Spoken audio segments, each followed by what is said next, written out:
Welcome to Questions from the Circuit, where I answer filmmakers' questions about film festivals. First up is Reddit user Solid as a Barack. Premiere status checks. What to say when you're still waiting on notifications from other fests. Just tell them your world premiere is still available. You don't need to volunteer any additional information like you are waiting from other festivals. If they're checking in about your world premiere, that means they're probably interested in your film. And you wouldn't be lying saying that your world premiere is still available. Now, if one of those other festivals selects your film and your world premiere is going to go to one of those festivals, then you need to reach out to that previous festival that asked about your world premiere status and update them. If the original festival then reaches back out to you and says, no, we want your premiere, at that point you actually have a little bit of negotiating power and you can talk with these two festivals and say, will you give me a screening fee? Will you help with travel expenses, etc., etc.? You actually have all the power where you get to choose where your film premieres. And that's what we call one of those good problems to have. So if it becomes a problem for you in the future, that's just something that you can angle and you can negotiate.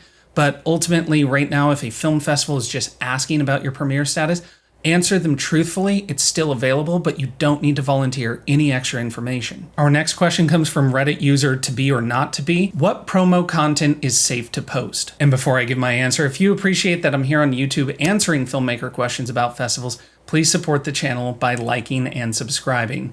Thank you very much. In short, you want to be publishing as much promo content as possible. That might include your trailer, your poster, photographs, key art, maybe even small little snippets of the film itself, like small little bits of scenes or maybe entire small scenes themselves. Any of this is very good material to start getting some traction and some buzz for your film. And don't worry about a festival disqualifying you. They're not going to. Any festival that's worth their salt is going to be happy to see that a filmmaker is out there actively promoting their film. In fact, I'm going to take this a step further and say the more promotional material you have put together and present on your Film Freeway page, the better your submission is going to look. And psychologically, either consciously or subconsciously, film festival programmers are going to gravitate towards that. They are going to notice it and see that your film is more packaged and put together and more professional looking. So don't be afraid to publish your promo content, and I'm very happy to see that filmmakers are out there thinking about their marketing material. Good on you. And our last question comes from Reddit user No Response 4120. Does getting into not so great film festival lose you credibility?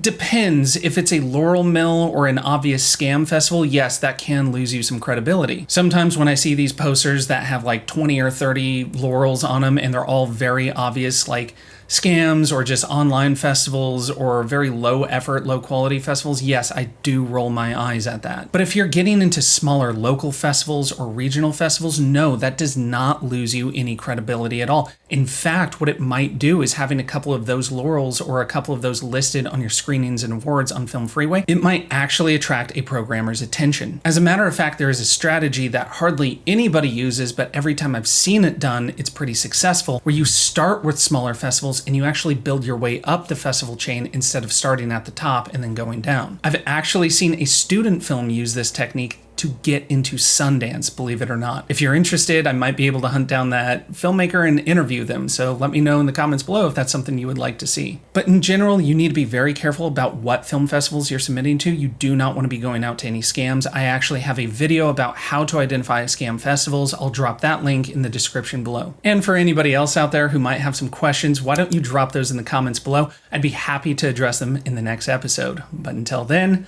I'll see you on the circuit.